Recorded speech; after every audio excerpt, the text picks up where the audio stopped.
Omaq savaqdaşlar, bugünkü hikayemiz Mug'ambar Tulki.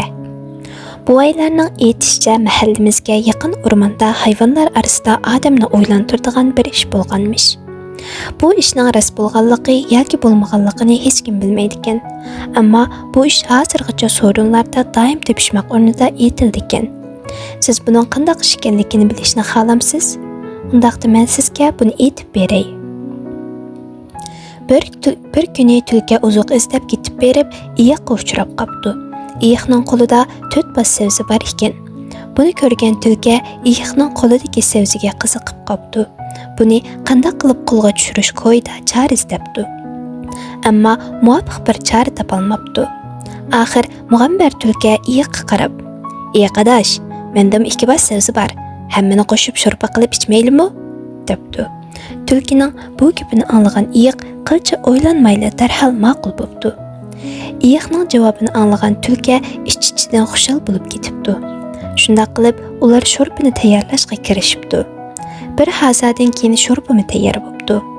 Ular sho'rpani toza mazza qilib ichay deb turishiga nadindir bir yerdan bir qaqir uchib kelibdi-da, iyiq bilan tulkiga murojaat qilib, "Sho'rpanglarni men bilishchay, 6 tane biliqim bor. Ularni sizlarga bersam, qandaq?" debdi. Qaqirning gapini anglagan tulki bilan iyiqning shulgaylari iqib, darhol ma'qul bo'lishibdi. Shunday qilib, ular sho'rpani 3 qichiga tang-tang bo'lishibdi. Har biri bir qichdan ichibdi. Qo'rsaqlari azaroq bo'lsin istarlashibdi.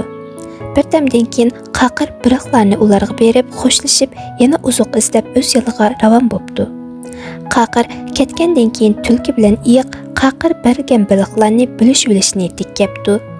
Iyiq aldı bilan, "Tulki birodar, mening savzam 4 baş, sening savzang 2 baş bo'lgan ekan, biliqni shundaq bilishayli. Sen 2ni olgin, men 4ni olay" debdi. Bu gap tulkiga rosa xush yoqibdi-da, shundaq bilishibdi. Shuningdan keyin ikkisi o'z yo'llariga ravon bo'libdi. Shuningdan boshlab tulki o'rmon ichini aralab, uchraganki hayvonga "Men iyiqni oldim" deb maqtanibdi. Bu gap o'rmondagi hayvonlarga pur ketibdi. Hatto bu gap bara-bara yaqin atrofdagi mahallalarga yetib berib, hamma kishi bilib ketibdi. Ammo tulkining iyiqni qandoq oldiganligini hech kim bilmabdi. Qani o'ylab boqing, tulki nima uchun iyiqni oldim deydi? Asli ular biliqni qandoq bilishsa to'g'ri bo'ladi? Javobi: haqiqatan iyiq aldinib qolgan. Chunki tulki o'zining 2 bas savzisi badiliga bir qacha sho'rpa ichdi.